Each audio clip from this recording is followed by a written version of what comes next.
पाकिस्तान के मशहूर ड्रामे ऐनक वाला जिन में हामून जादूगर का किरदार निभाने वाले हसीब पाशा ने दावा किया है कि मुझे बताया गया है कि मुझे दिया जाने वाला तमगा इम्तियाज़ अदाकारा महविश हयात को दे दिया गया।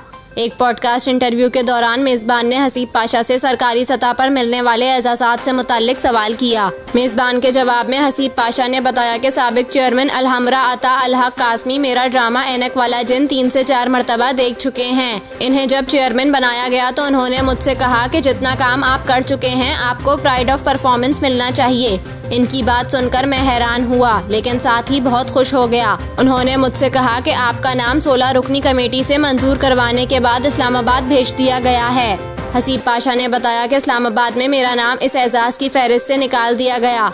4 साल तक मेरा नाम इस एजाज़ के लिए भेजा जाता रहा, लेकिन एजाज़ दिए जाने वाले दिन मेरा अवार्ड किसी इंतकाल कर जाने वाले फनकार को दे दिया जाता। हसीब पाशा ने दौरान इंटरव्यू शिकवा किया कि इसके बाद मुझे बताया गया कि एक ड्रामा सीरियल करने वाली अदाकारा महविश हयात को मेरा अवार्ड दे दिया गया, जिस पर मैंने सोचा जो बंदा 40 साल से बच्चों के लिए काम कर रहा है इसके लिए कोई एजाज़ नहीं, और इसकी जगह एक सीरियल करने वाली अदाकारा को ये एजाज़ दे दिया गया क्योंकि इस सीरियल में इस अदाकारा ने खूबसूरत परफॉर्मेंस दी थी। एक बच्ची को ये अवार्ड दिया गया, कुछ तो ख्याल रखना चाहिए। मुझे समझ नहीं आता इस्लामाबाद में कौन से शहंशाह जिन्नात बैठे हैं जो मेरा नाम निकाल देते हैं।